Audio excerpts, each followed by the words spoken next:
Allez, bonjour à tous, vendredi 7 mars, j'espère que vous allez bien, et c'est le grand jour les amis, puisque c'est aujourd'hui qu'il y a le premier sommet crypto à la Maison Blanche qui va réunir l'administration de Trump et plein d'acteurs de l'écosystème crypto.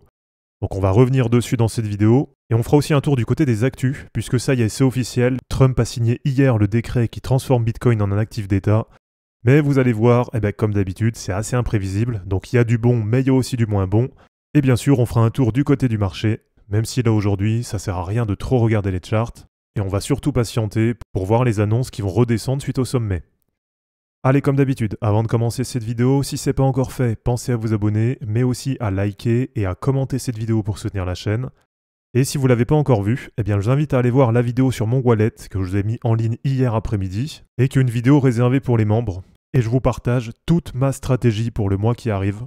Et il y en a d'autres qui vont arriver. Donc si vous voulez mettre toutes les chances de votre côté pour le bull run, je vous invite à devenir membre sur la chaîne en cliquant sur le bouton rejoindre sous la vidéo, en choisissant soit le niveau fiche, soit le niveau sharks, ou soit le niveau well, qui est le niveau qui vous donnera accès au plus grand nombre d'avantages.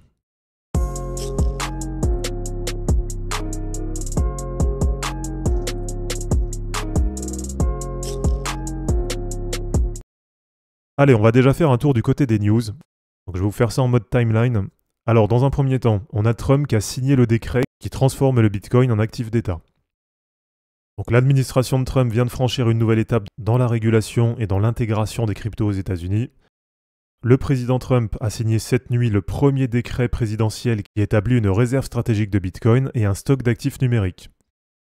Donc là, dans un premier temps, c'est positif. Par contre, pour le moment, on se rend compte que c'est pas non plus au niveau de ce qu'on attendait, puisque la réserve stratégique en Bitcoin, qui est inspirée du modèle de Fort Knox pour l'or, sera alimentée par des Bitcoins saisis lors de procédures judiciaires. Donc la réserve stratégique, elle est enfin signée, ça c'est un premier point positif, mais par contre, vous l'avez bien compris, pour le moment, pas d'achat public de crypto, et donc la réserve stratégique, elle va être uniquement composée d'actifs qui vont être saisis lors de procédures judiciaires. Donc forcément, suite à ça, ça a plutôt mal réagi sur le marché, avec notamment Bitcoin qui a perdu jusqu'à 5%, et alors là, voilà, si je vous le mets en horaire, donc on a Bitcoin qui est redescendu juste en dessous de 85 000 $ et qui est venu nous faire un nouvel appui sur la trendline.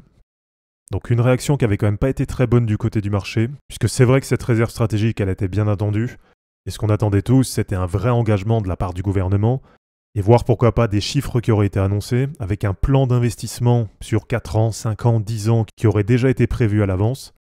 Mais voilà, pour le moment, c'est quand même un peu la douche froide sur le marché.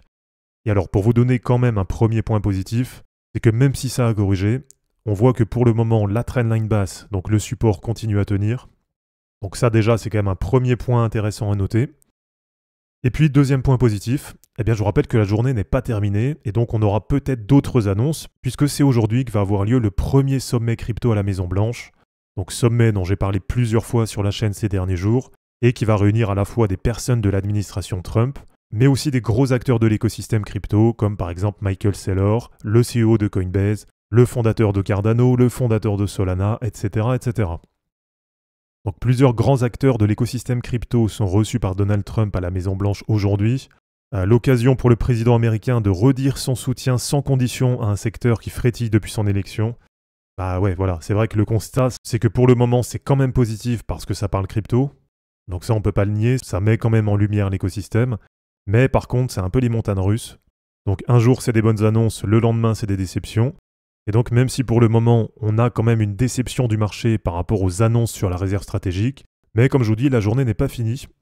Et j'imagine que s'ils convoquent tout ce beau monde, c'est sûrement pas pour rien. Donc on verra dans la journée. Est-ce qu'il y aura des annonces officielles ou est-ce qu'il y aura peut-être simplement des promesses qui vont sortir de ce sommet? Voilà, pour le moment, on ne sait pas. On va suivre ça dans la journée. Et alors, il y en a un qui commence déjà à faire chier alors que le sommet a même pas commencé, c'est le fondateur de Solana, Anatoly Yakovenko.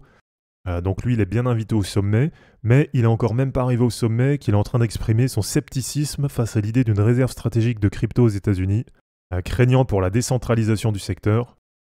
Donc voilà, on verra un peu ce que ça va donner. En tout cas, dans cette réunion, il y aura du beau monde, mais le problème en général, quand il y a du monde comme ça, c'est que c'est compliqué de se mettre d'accord.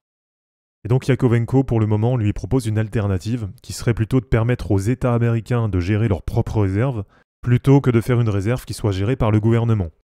Donc voilà, on verra un petit peu sur la journée quelles annonces vont être faites.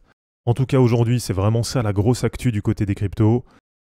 Donc là, comme je vous dis, ça sert à rien de regarder les charts. Si dans la journée, il y a des bonnes nouvelles, le marché partira à la hausse. Par contre, s'il y a des mauvaises nouvelles, eh bien dans ce cas-là, logiquement, le marché partira à la baisse.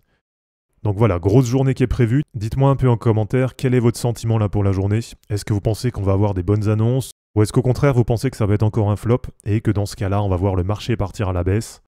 Donc mettez un peu vos pronostics dans les commentaires. Et puis après, pour la journée, il n'y a plus qu'à patienter. Donc merci à tous d'avoir regardé cette vidéo. J'espère en tout cas que ça vous aura plu. Pensez à vous abonner, à liker et à commenter cette vidéo pour soutenir la chaîne. De mon côté, je vous mets tout ça en ligne et je vous dis à bientôt. Ciao!